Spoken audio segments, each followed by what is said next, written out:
So we're not just fixing a dent today, we're saving a marriage. Look at this machine. 2024 Ford Bronco Wild Track. It's rugged, blacked out. And right now, it's the most difficult repair I've ever stepped foot into. And I know what you're thinking. Is it because it's black? No. Is it because it's aluminum? They're still there. Doors are aluminum. No. I mean, aluminum's hard. It doesn't want to go back to its original form. It's harder to push. No memory. No, that's not it.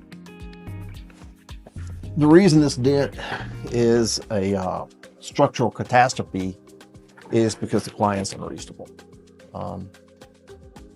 They're meticulous. They've got the eye of a hawk and the patience of a landmine.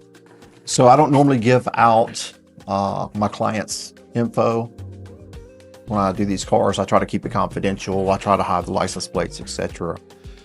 But I am going to make an exception on this one. And some of you will know this person, my wife.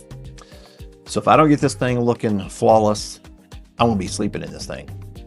So we're not just fixing a dent today, we're saving a marriage.